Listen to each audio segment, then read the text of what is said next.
I'll do an intro. Okay.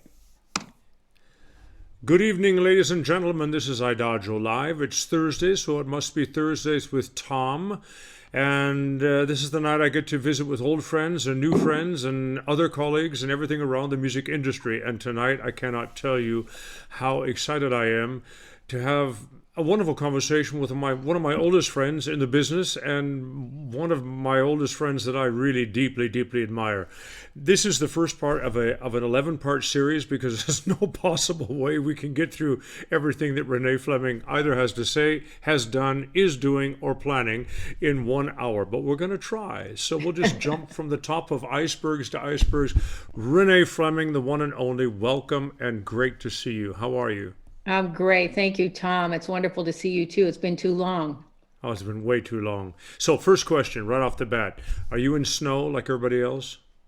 It does snow here, but then it melts immediately. So unfortunately, I wish there was more snow. I love snow. And you're Right. down, you're in Virginia, you're in the DC area, right? Right, exactly. Yeah. I'm in DC, DC, they call it the DC metropolitan area, technically Virginia. Right. Fantastic. I don't even know where to begin with you. I mean, when I started this series and was really about having conversations as if, hey, drop by, have a glass of wine, let's get caught up. Getting caught up with you is a little bit like opening up some back of some encyclopedia. I don't even know where to start. I mean, first of all, what's the COVID time been like for you? I mean, we all had our calendars pulled apart, but I have a feeling that you're incredibly busy anyway. And if I may, your girls, I've completely lost track. I mean, where are they now? So give me a inside family thing. Well, I'm sure everyone in our business who works consistently was grateful in the beginning to have some time at home, True. time with family, and just a stop. So I was one of those people. I also had just moved here and had a huge amount of projects that were home related, landscaping, you name it. So I was outside for many months.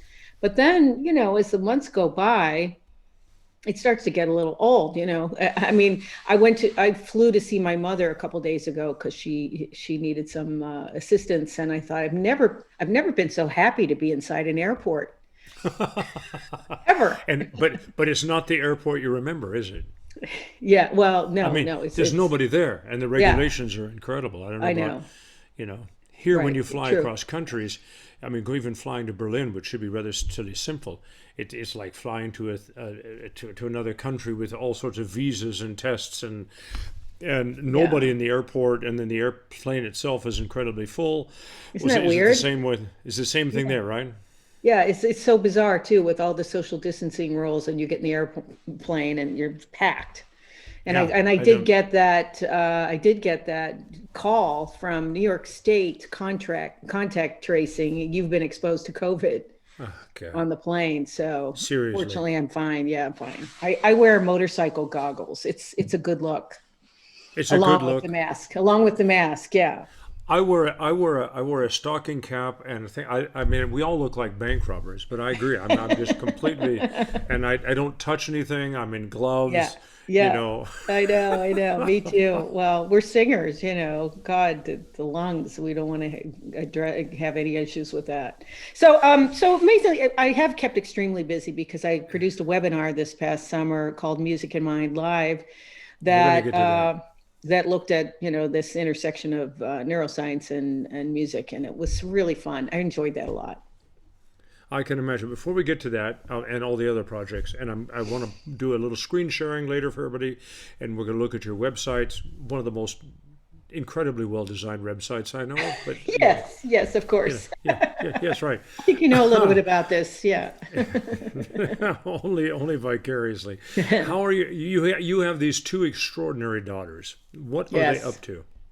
So my oldest daughter Amelia is in med school now, and Fantastic. there she's managing to keep going. They continue on, and my younger daughter works in LA in a casting agency that has the entire Marvel contract. So she's been very busy. So the kids are great. They have wonderful partners, and they're safe. And I haven't seen my younger daughter because she's on the other coast since early Ah, summer. okay, Okay, I was going to So ask that makes, where they're stuck, right? yeah, that makes me And sad. your center of gravity has moved south to the DC area out of New Right. York, right? From New York. Have Exactly. you been back Yes. to New York? Everybody says it's just a completely different and weird place I have not been back. because of COVID. Because of COVID. Yeah. No, I haven't traveled. My husband is diabetic and I just don't risk Okay. it. Yeah, I just don't risk it. And so, Has he been working at home mostly, Tim? yeah, yeah, he's working at home. Thank God he's working because I'm not. And and it's it's a challenging year, but also being in DC in this area and being so close to the election and all of that. I mean, I biked to the Capitol 2 days after that whole breach I wanted to see for myself with some neighbors, and it is pretty shocking. And you do It's feel to some degree like we're under siege, and we've been under siege, and hopefully things will start to open up now. I mean I don't want to pull that string on either one of us and delude the musical content of this evening. I'm over here in Europe and I have been over here for a year because I can't get back and I don't trust. I'm not going to sit in an airplane for 13 hours. It's just not going to happen. To go Right. visit my family on the West Coast, mom turned 90, and but anyway, we'll make all that up. But yes, it's been pretty. So, well, I was going to say is that living vicariously through all of the various news channels to keep up to Yeah. date, and of course, what's going on is very trying. But let's not do that. Look, I thought we would talk first about your projects and your advocacy, which is really Mm-hmm. maybe a side that is least known of you. I mean, Mm-hmm. everybody knows you on this show anyway, and in this world. I don't need to show your discography, although I'd be glad to show that on IDAGIO, but we'll be scrolling for a couple of minutes, which is quite fun. I'm very proud to be part of that discography. Yes, you sure But are. but then I want to get into I want to go through a couple of these projects that have been highlighted and have you tell me about it, but also tell us about it, and then get into the singing thing, but also this mentoring thing that we're both quite involved in, Mm. and I know I really want to pick your brain on programming. I think that's a big thing for our younger colleagues. But Mm-hmm. before we get to that, I'm gonna just quick grab over here. In fact, why don't I do this, ladies and gentlemen? We're going to do a little screen sharing. The next thing you see is going to be a very, very beautiful picture. How about that? And here she is. Can you see that? Is that up? I've lost you. It's up here. All right, I don't know where you've gone, but there you are. It doesn't matter. This is Renee's website, which I would really actually. Is this the yes? Is the home page? Here's the homepage, right? And you can go through various things in her activities, which is really fun. And if you're really smart, you'll sign up for her newsletter, which is a lot of fun to get. I just don't know how you pack so many hours in the day, but never mind. This is what you were referring to, and this is your Music and Mind project. And you did this huge, wonderful interview series with a bunch of incredible thinkers and artists and so forth. Tell us about Music and Mind. So I've become passionate about the intersection of health and the arts, and Right. yeah, I've been consulting a consultant for the Kennedy Center for a number of years now, and the main project that I brought to fruition was really because I met Dr. Francis Collins at a dinner party about 5 years ago. And he runs the National Institutes of Health. So Tony Right. Fauci works for him. He's underneath the umbrella of that same institution. And Francis is an avid amateur musician, a very gifted musician, actually, as are so many people in medicine. I mean, It's those of us true. who sing have been able to find great doctors all over the world for our entire careers for that reason, because they love music. And they've now funded music research, which was unheard of. And it wasn't easy for them to pull together those dollars. But they did it, and they're going to continue to do it because it's useful for us and for people in general to have arts research around health be Hmm. supported by the data that is required of any kind of validation from an institution like the NIH. And so that's one of the things we're trying to do, and also to provide a platform for science in Right. performing arts venues. Right. So wherever I sing in the world, I invite scientists to present with me. And sometimes they're researchers, sometimes they're music therapists, and sometimes they represent institutions. and the audience loves it. I bring the audience, and people enjoy learning more about this art form that they adore. And they also enjoy learning more about the potential for various therapies that can help us, whether it's to address Alzheimer's disease or Parkinson's or loneliness and isolation, some of these extraordinary epidemics. That's the pages right up here. Exactly. Yeah. Which must be extremely topical right now. Absolutely. It for is. the last year. No question. And there's a great researcher. Do you get involved? I'll just finish your sentence. But do you also get involved with music therapy programs that are coming out of this project? Are there things that are happening because of your initiative?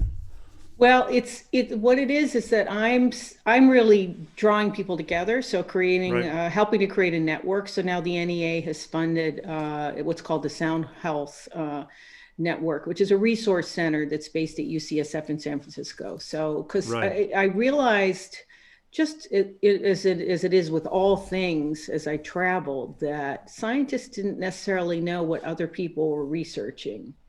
And it's useful to have a place to go to see, both for scientists and for the public. So now this has just been launched a month ago.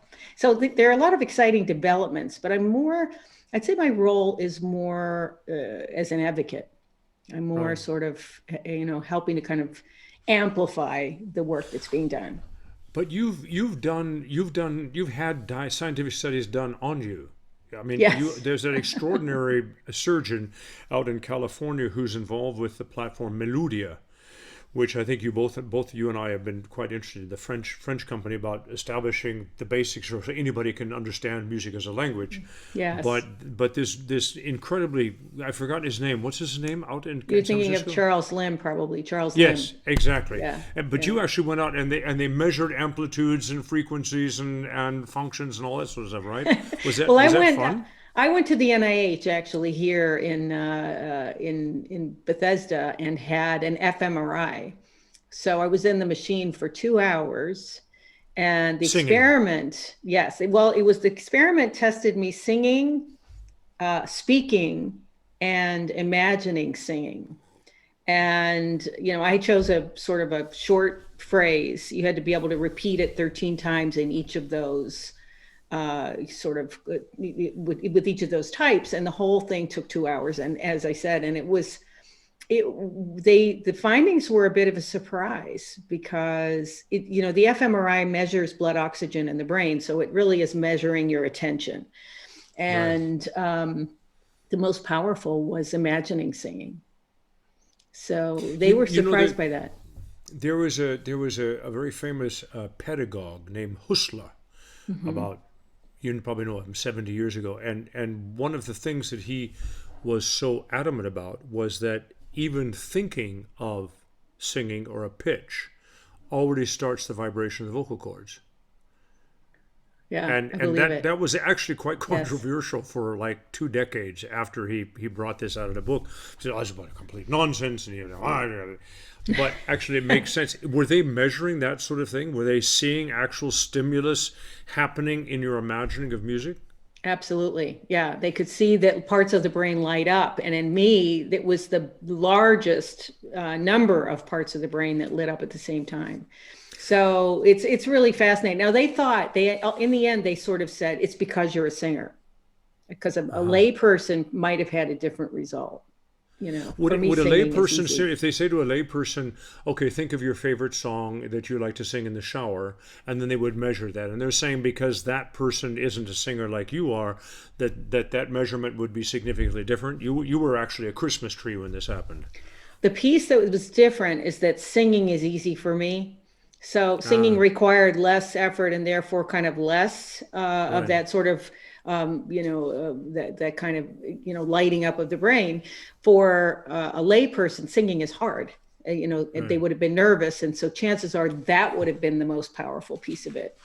So that was sort of what they were thinking. But when you're doing this, or in this particular context, does the scientific community embrace the idea of left brain, right brain?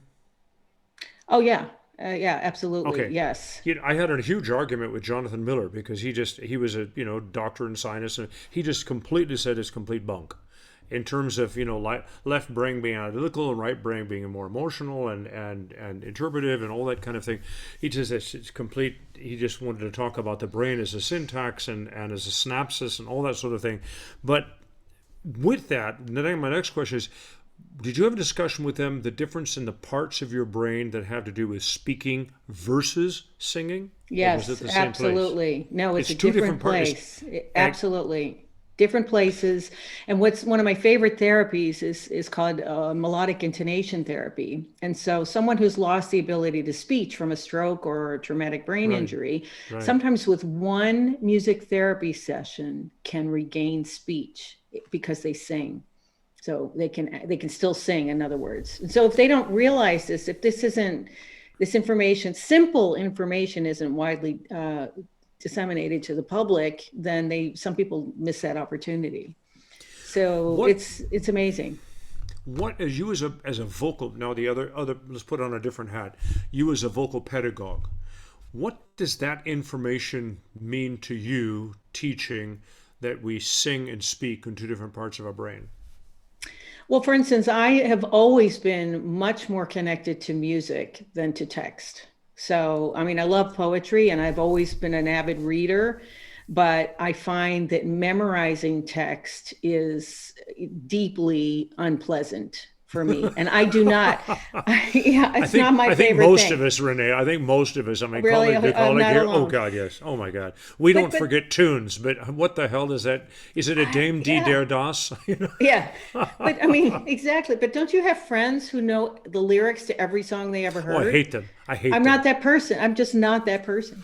Or how about these? How the conductors or the coaches that I mean, I'm thinking I don't want to drop any names here, but they can just, oh yeah, 35 years ago we did a production of Bohème. Oh, I love that bit where Chonard sings the Hada Hada, and yet it's like you know. Or Bravo. the ring. Oh, the ring. Oh, when she says this in the Rheingold, and then it shows up in the Goethe Remmung, Yeah, yeah, I agree. but Yeah.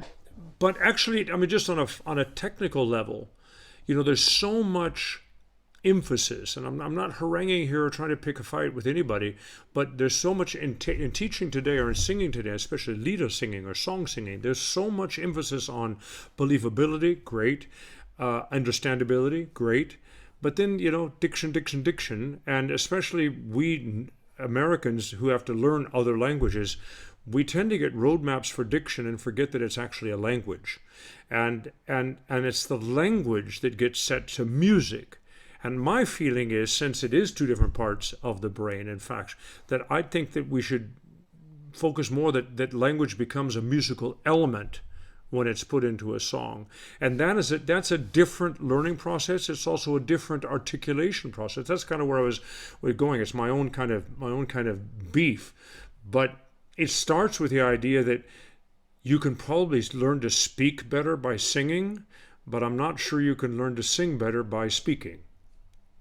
Well, the fact that you are also a song fanatic, that like I am, we love that art form so much, the Right. recital, and to understand how important the poetry is, like the fact that people are constantly talking about lead and song literature without ever looking at who the poet is or Right. what the actual poet Bizarre. was to begin with. Yeah, exactly. And they're really equal parts as far as I'm Yeah. concerned.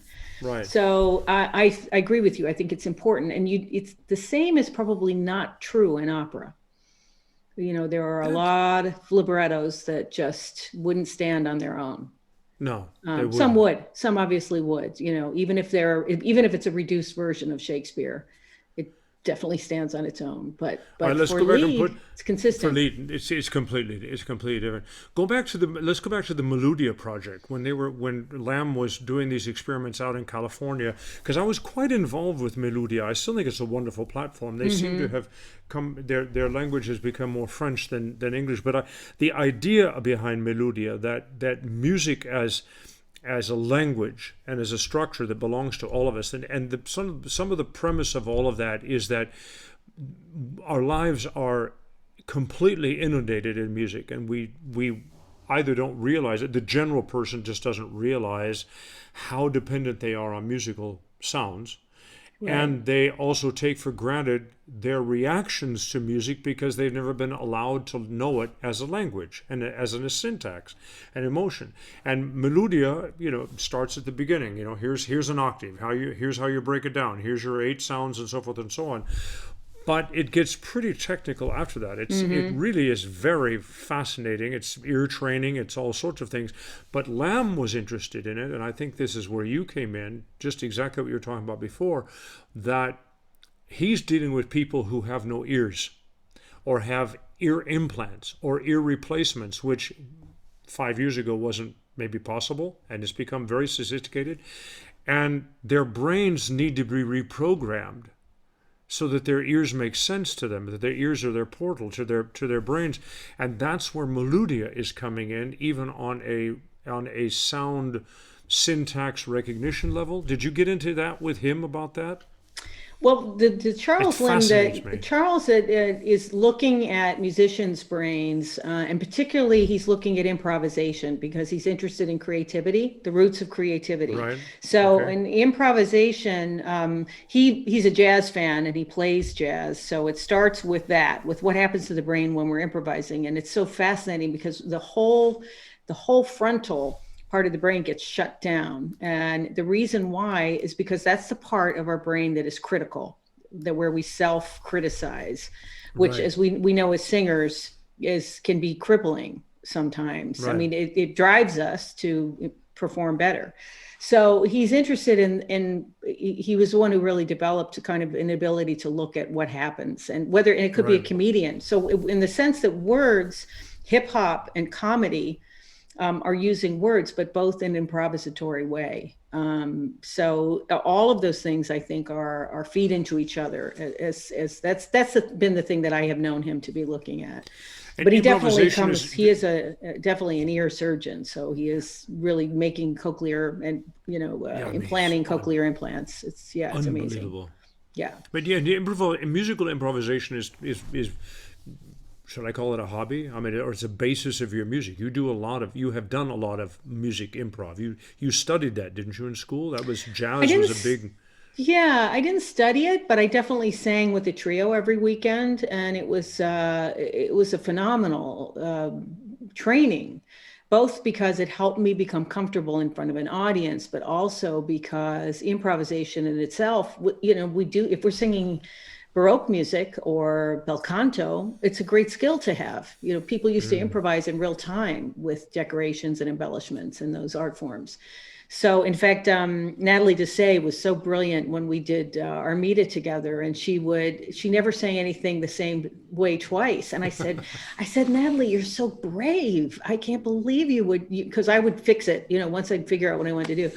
She said, I just can't remember what I did last night. I said, wow. That sounds like Natalie. Now I'm sorry, I've got to do this. I know you want to go backwards, and there's so much to talk about, but all your wonderful, adoring young singers that are watching this and will watch this, you dropped a line that said to get comfortable in front of an audience. Was that an issue for you? Oh, terrible. Yeah. I was not a natural performer ever. And I was shy. I was a bookworm. It was just not comfortable for me. And so I had a lot of stage fright through, my teen years, through my education. And then I sort of was okay for a while. And then I had a really bad period of stage fright. I guess it was about, no, it was a long time ago. It was, in 1998, 99. I almost quit singing, very close to quitting singing. And seriously. And then when you get through it at that point, and I had fabulous people supporting me who wouldn't let me stop. It's very dangerous if you stop. And who just helped me get through it. It took about 8 months. 8 months of misery. Just we met in the early 90s, didn't we? Didn't we meet on Liaison Dangereuse? That had to have been, the earliest project we did. Yeah. Yes, and that was a lot of fun. I've always loved new music. I've always loved It doing was one. projects like Did that. you ever do it again? The piece? No, and it's great. I think it's a wonderful piece. It's been around a little bit. I think it's a wonderful piece of music, and Yeah, somebody put it up the pirated thing on YouTube. There's big chunks of it, yeah. and it's wonderful music. I was sad when Conrad died a couple of years ago. Oh, by the way, you're gonna love this. I'm doing well. We got postponed. We were supposed to do a new project here in Zurich, or we're in Zurich, not here in Zurich. They're in Zurich. Last year, called "The Girl with the Pearl Earring," written by Oh, Stephen Viot, and I was going to play Vermeer. I'm still going to do it. It just got postponed to 2022. super. But the librettist is Philip Littell, Oh, really? Small and world. he was the librettist for I've never seen his work. He was the librettist for Liaison Dangereuse. Yes. So anyway, I know Oh, we're going to small get to world. your okay, music in mind. We've got the sound health. Let's go back because I want to pick up a thread here. Let's go back, everybody. I'm just going to walk you through her one. No, that's not it. We're going to go here. Is that right? No, we're not. I've lost track of screen sharing. I think I am. Wait a minute. Let's do this. Oh, I've made a mess of things now. All right. Well, we're not going to do that. We're going to come out of screen sharing, and we'll try it again another time. Here we go. Fight to live. Here we You've been go. our fearless leader in technology ever since we met. We always say, Yeah. Well, ask I think Tom, ask I. Tom. Yeah. I'm not sure I get that etiquette tonight. Anyway, we were here. We're going to go right over here to the Sound Health Network. That's what you were talking about, which NIS just Right. launched. Was this fan? Have you met Mr. Fauci or Dr. Fauci? I have not. No, no. I I just I, actually, I've every had Fauci sightings when I've gone Fauci biking. site. I'm a biker, and so when I've gone biking on the canal, I was standing on the bridge and I heard this voice and I heard this accent, and I said, "That can only be Tony Fauci." That can only be Tony Fauci. Yeah. Amazing. All right. So now we have, for instance, ladies and gentlemen, we go back to her site here, and if you go up here, you get these artistry, advocacy, leadership. We've kind of well, let's look at the advocacy. That's what the thing is, and this was what we were just talking about. Music, mind, sing. These two things really caught my attention. Tell me, and us about Sing for Hope and the Polyphony Foundation. So, Sing for Hope. These two young sopranos started this organization some time ago, and they've now morphed it into something that's international because they're in Wow. Syria, they're in other parts of the world. But if you come to New York and you see pianos all over the city that have been beautifully painted by artists, that's their initiative, the Piano Initiative. And they basically take volunteer. So many of us are on the road. It's lonely.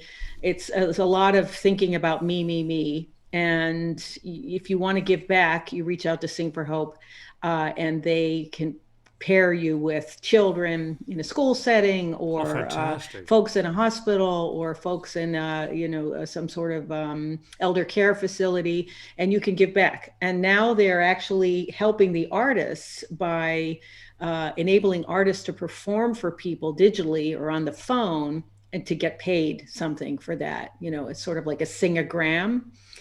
So Wow. they're tireless, incredibly cheerful, and very visionary. Is This is is our community is our singing community embracing that? Are they getting into that? 100%. Yeah. If you go on their And it's website, international. It's international. yeah, because now they're taking pianos to other parts of the world, and trying to bring, some sort of joy to children, and Ah, enabling them. Actually, we now know, science, by the way, has proven that children, especially in a lower socioeconomic strata, can improve their skills in school and in life, actually, through especially musical dramatically. instrument study as young children. Right. So And they're doing it. this and that seems to be, especially in America, there's this drive about occupation and vocation versus even avocation. And the idea when we talk about, oh, well, you've taken music out of the schools, the immediate answer you get is yes, but why should all the kids think they're going to be Horowitz or Liberace or whatever? And that's not the point. It's the No. whole process of the musical language and the Yeah. and the precision of thought in an extremely interesting medium that just innervates and enlivens the brain. Well, Is that and true? it's absolutely true. It changes the brain. In fact, it makes you a better listener, which is helpful in school. It makes you able Ah, to tune out extraneous noise. And they've now proven actually that it can reduce hyperactivity in children. So it can lessen the effects of ADHD. So When you it's say useful. when you say they've proven it and there's empirical evidence, is this also something in the network you're building that you're trying to bring to fore? I mean, is the NEA and NEH embracing this? Is it going out across the teachers unions? Is there a building groundswell that yes, we should have music back in all the classrooms across the country? That's, from your mouth to God's ear, because that's the point. That is exactly what we would love to see happen. And this is what I have learned, and the way I've been able to frame it is that everything points to evolution. The Yeah. fact that we've only been writing for 5,000 years, but music has been with us. Well, the first flute is 50,000 years old, that was found in a German cave. And we know that it predates speech, probably, scientists believe, singing. So Right. Neanderthals had our same vocal apparatus, you know. So it's just part of it. We have a 1-year-old running around the house in the last few weeks, which is joyous. But I've been able to watch him over a year, because I've been home, respond to music, and it's powerful. It is It really is. powerful. So, Well, I had a wonderful conversation with George Shirley ah, Tuesday, and George was saying, that for lack of I don't want to put words in his mouth, but the primal instincts of expression. A baby, you can tell whether a baby is happy by the height of this. You can tell whether they need something. I mean, you get good at it. I've now got 5 grandchildren, and I've got and we've got one who's just 16 months old. So it's been a lot of fun to see him coming and going. And he's not really speaking yet, but he's not just indicating with his little fingers, but he's got the rise and fall and the declamation and all that kind of stuff. yeah, And George takes that jump that 35 years later when you're a functioning opera singer and the music of opera, and that's what he believes, and that makes a lot of sense, that people are responding to in the theater, because composers are looking for ways to express the heightenedness of euphoria or the tragicness or the disappointment, and we know the harmonic rhythm is what a lot of people really respond to in the opera without even knowing that sort of thing. And right. Melodia, going back to them, would their argument is, why shouldn't everybody know that in the same way that they learn their language? Why don't we inform people that music is a language, whatever country you're in? Yes, you can call it universal if you like, but it's also quite cultural. It's quite fundamental. So It Victor sounds like Wooten is a Nashville-based now bass player who's in the right, photograph with of My Music and Mine Live, right, with Dan Levitin, who's a quite well-known neuroscientist. He wrote "This Is Your Brain on Music." But right. Victor, he gives lectures all over the country, because he said music is we should all be learning music just like we learn our first language. We Yeah, shouldn't have to exactly. be taught it later on in lessons. It should come naturally, because that's how he learned. It's quite fascinating. Did I see that you had on that series Mickey Hart? Oh yeah, yeah. Mickey's great. He's I mean, wonderful. Planet Earth and the whole drums, and I Yeah. mean, I listened to We that. I we don't know did a twice. number on the program with Zakir Hussain, who's the really world famous tabla player, the Indian tabla player. So I'm proud of that. I think it's a very beautiful piece, because Mickey's all about vibration. The big, Totally. going back to the Big Bang. Right, right. So he's really just extraordinary thinker. Everybody, I hope you're paying. You've got to go. You've got to go check out this series on Renee's. It's on her website. It's fantastic. Polyphony Foundation. Polyphony What's is that? beautiful. So a visionary, and I mean really a visionary guy, young man, who's an Arab Israeli player who was in Barenboim's orchestra. And in fact, his brother is a successful concert pianist who lives in Berlin. But he went back home and wanted to start a classical music school, like a really high level performance school in the Arab part of Israel. So nobody was playing music then at that time, certainly not classical music. His father bought them all a piano when they were little. And now they compete with the best Israeli players. Wow. But the whole point of it is to bring people together, children at that age, through music. So it's a wonderful initiative. Does it have anything to do with the East-West Divan of Barenboim? That he played, yes, he played with them, exactly. So it started. Wow. It does. It's not connected directly to East West Divan at this point, but many of the players who are involved, who've come, who performed, et cetera, are from that world. Beautiful. So I just love this guy, and he's created programming that's expanded. Actually the government is on board with it and is putting it in schools around the country. But the idea is that when kids play together, even if there's a language barrier, it doesn't matter. They're communicating through music. I've lost sound for some reason. Let's go over here. Oh, my computer is being completely obliterated. Can you hear me? I can hear you, yes. Now I can hear you. I'm not going to touch anything anymore. We're not going to do any.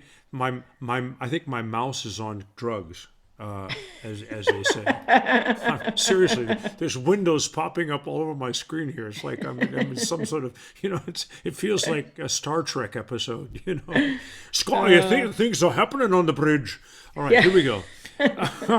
Here we go. Let's talk about leadership. Let's into the world of song. Now, you invited me to come do a class, which just didn't time-wise work out, unfortunately, and because you've taken over Marilyn Horne's "The Song Continues" program, right? And are you melding that? And you're also at Aspen. Are you still at Chicago? I'm sort of slightly still at Chicago. I'm there to be an advisor and to be helpful, and especially because we're shepherding through a new piece, which I think is very exciting. Another piece. You did the what was the Patchett piece? We did Bel Canto, and Patchett, exactly. Canto. But Jimmy Lopez wrote this beautiful opera based on Bel Canto, the book. So the new piece is a sort of a three-pronged piece that's kind of, what was behind it was I was thinking, what keeps me up at night?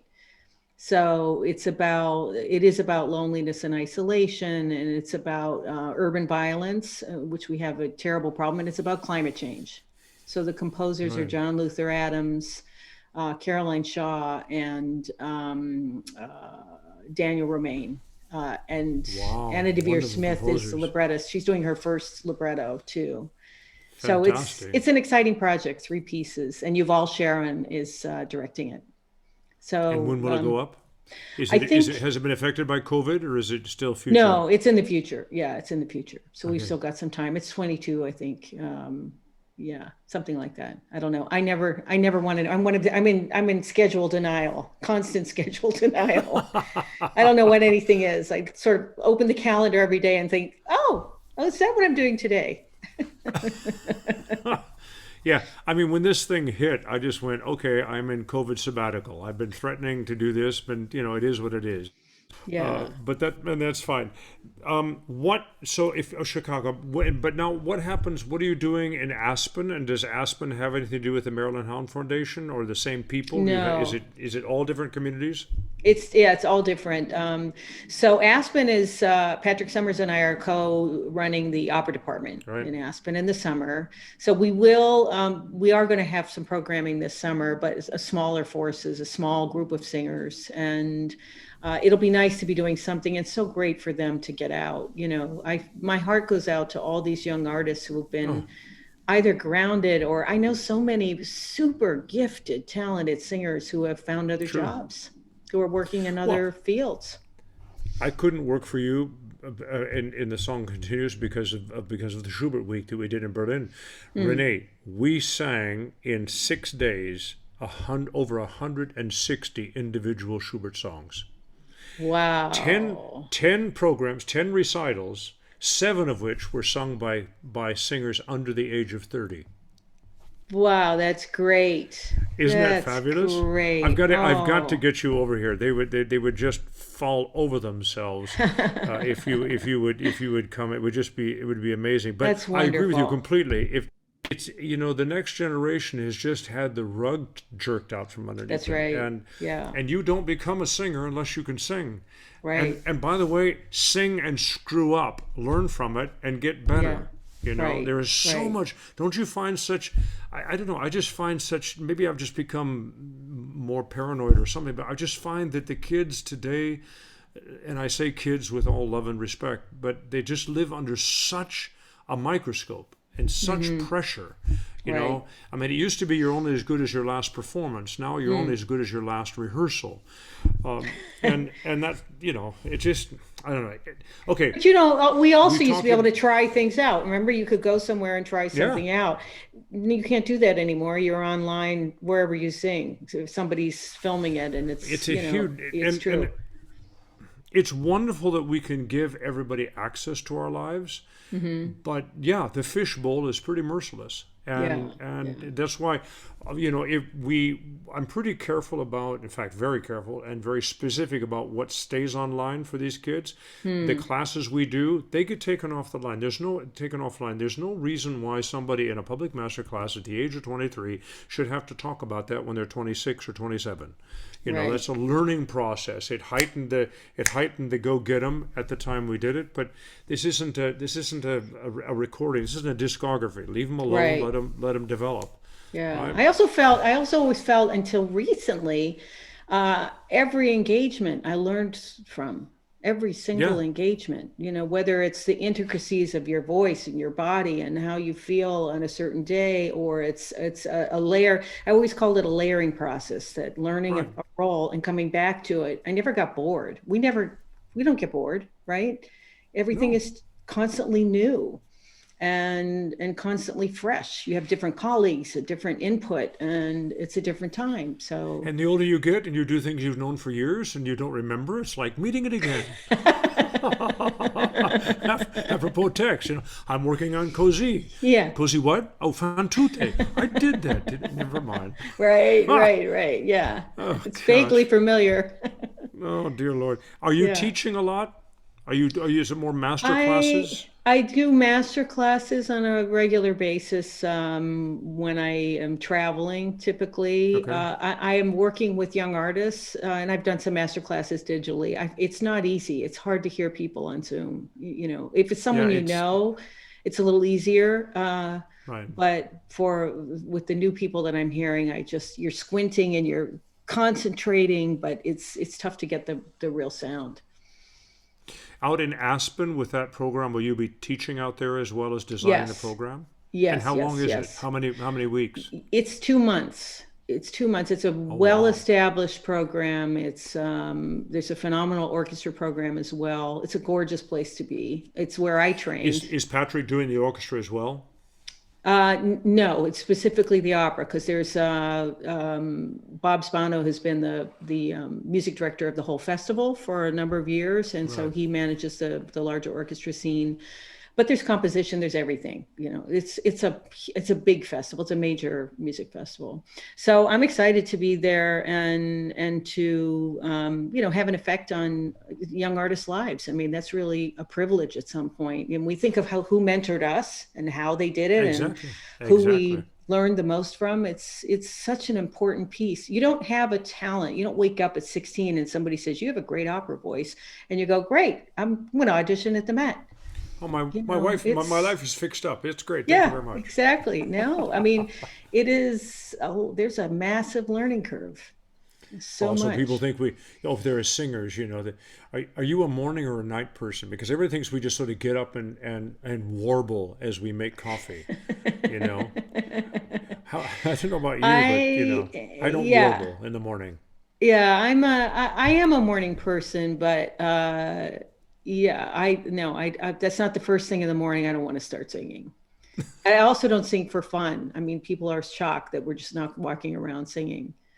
Um, so I have, yeah, shower's good. Shower's great. Good place to warm Shower's up. great. Yeah. What music do you listen to? And Um, do you listen to music when you bike? Do you listen to music on your I bike, do. or are Yeah, you a I kind of I need yeah? both. Okay. It depends on my mood. But if I'm listening to music, it's typically, I mean, most of the time I'm listening to music I have to learn. So that's the quickest way for me to learn something, is to hear it It's and true. absorb it, in that respect. So that's most of the Do you time. listen for Second, fun? yeah, so listening to fun for me is typically jazz. I'm a fan. I'm a huge Yeah. fan. you know. And it's been fun because I've been able to sort of watch Kurt Elling from the Green Mill in Chicago. Jazz musicians have done some terrific digital programming. Dan Tepfer, Right. who's a French American, but also a physicist, is doing interesting programming from his home. And it makes, you know, you feel like you're there. It's nice. It's much harder for us, obviously, because the microphones are less kind to the voice. Okay, Have you now we're done a moving lot of into. digital? Thank you've been so generous. Did you do a lot of digital What does that mean? programming? Digital, did you do a lot of singing online this last year? No, no. Yeah. The stuff I've done at Heidelberg and Berlin, we did live. It was online for people digitally. I've done very little Zoom. What I do is and its key is having people you know, especially if I've got this little orbit of young professionals that I'm very grateful they trust me. But I'll have them if they want to make if they want to make a video. Yeah. So that then we can look at it together and I can hear it in a proper context. Then I think that's more useful. I have done some classes where then you work on, and I find it just like you. It's tough, especially Yeah. if you don't if it's the first time meeting them. But you want to be of some help, and this phase of the digital world is just something we have to get through. I think that the entire streaming digital acceptance that this pandemic has brought us is in general very, very positive. Ergo, IDAGIO Live, and especially the Global Concert Hall of IDAGIO, which is a brilliant innovation that is making concerts across the world possible. But I want to, before we, because you be generous, I want to keep you too much longer.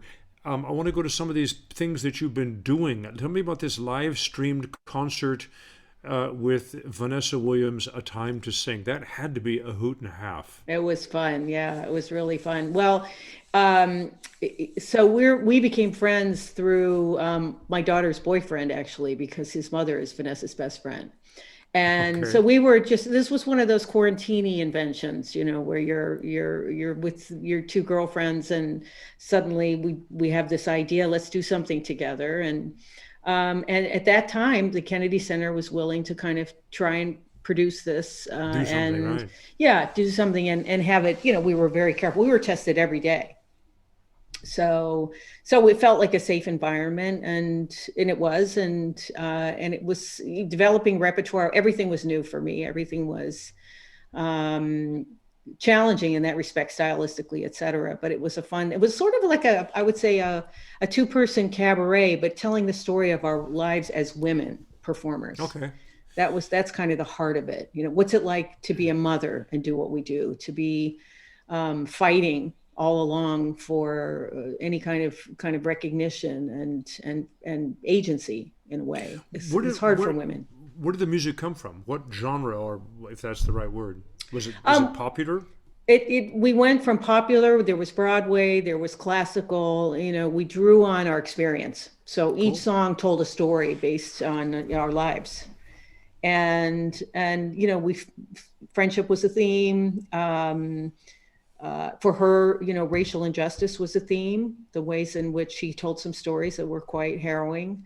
And then we ended up also, because it's the pandemic, it was just this desire to be together. So it was really enjoyable. It was a kind of like, ultimately, it was sort of like the first preview in a show that needed time to be developed.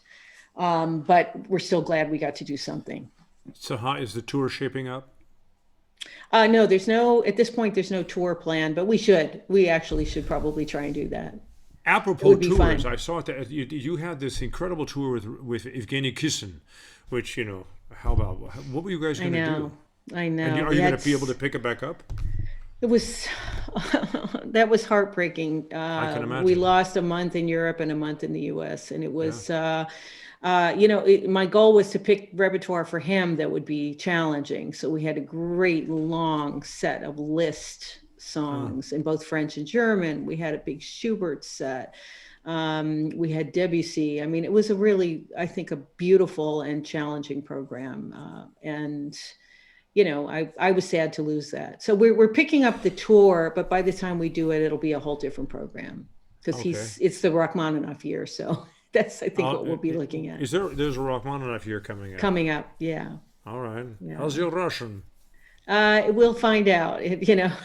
That'll be another thing. I'll think, gosh, why did I take this on? That's a big learn.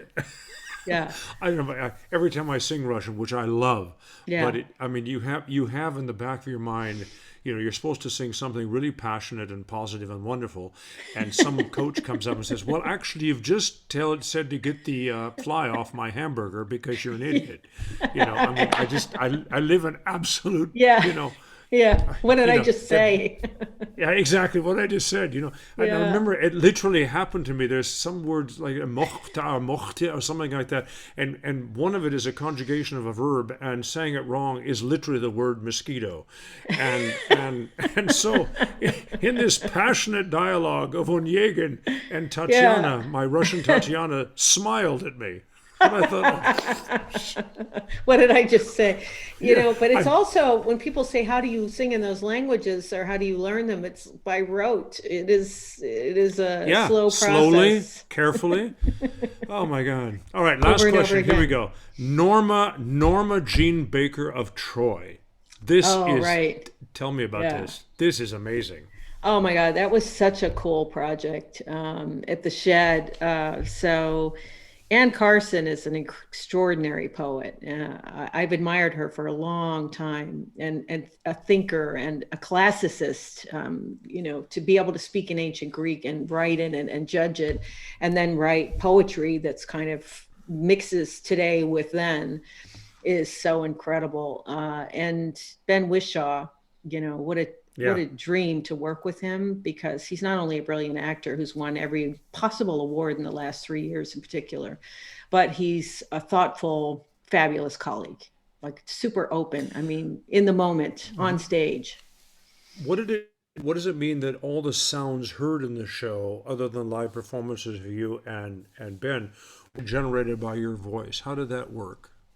So basically it was, I taped sounds and pitches and improvised a lot of different sounds, and all of those sounds were used to create every single sound that you heard from beginning to end. So a door slamming, a fan, an air conditioner, a car, all of it was created from my sounds of my voice. So it was, if you think about that on kind of the larger level, and yet I'm playing in the context of the play, the secretary, the kind of, sort of in the background type person who's responding to his character.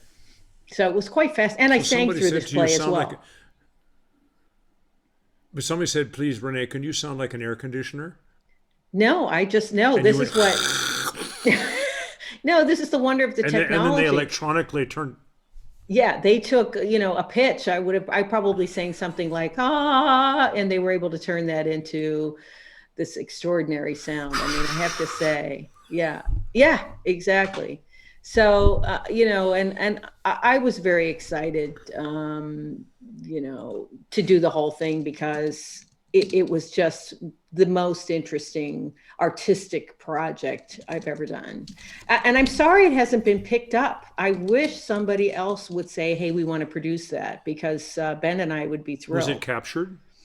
Does it exist anywhere? Can one see it or hear it? I believe it was captured in a sort of archival manner, but not in a manner where it could be actually performed. Okay. And where did you perform it? It was last year, and it was at the Shed only. So that was it. Oh, the Shed, right. Yeah. But, the whole Katie Mitchell, I mean, working with Kate, have you worked with Katie Mitchell before, the director? No. Yeah, she was actually perfect. I loved working with her. There was a fastidiousness to her process that totally agreed with me. Paul Clark, the composer, really thinking out of the box and trying to create things that are fresh and new. I loved it. Here comes my undying admiration. You have done singularly what needed to be done in this whole ridiculous phrase, crossover. because one, I've never understood when people said crossover music for a classical artist, because we have done that have done that, say crossing over what?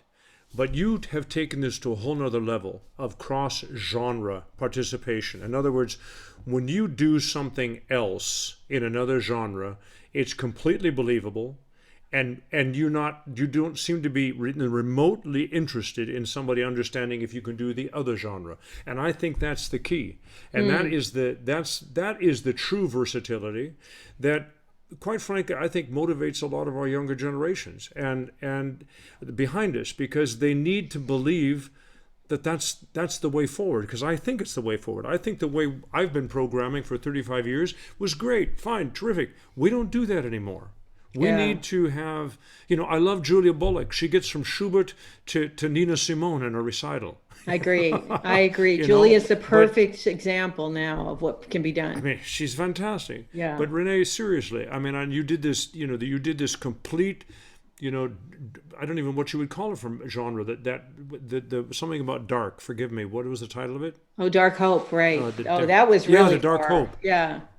Yeah, but that was just genre busting. It was just a completely different set of music. That was just somebody else and a different way of your voice. It was a different part of your brain, and that's the way it should be. It was fantastic, and you've just taken the whole conversation to where it should be in terms of content and style. And so I chapeau. Thank you. I love you, but I mean this very seriously.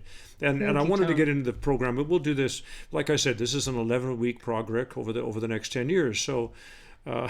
And I want to interview you now. Oh my gosh, I didn't get to ask you any questions. I feel very selfish. The nice thing about Zoom is that mute button. And every time I see that on Zoom, I think to myself, how many people in the world would love to have that button when I start talking? See, this is why I love working with you. We laugh so much. You are genuinely funny. What are we going to do? You got to keep it moving. Well, you're incredible. Ladies and gentlemen, thank you. The one, the only, Renée Fleming, and she is in such form and in such flow. Go to her website, check it out. Everything that's there is worth listening to. When we start working again, try and keep up. I dare you. Just try and keep up.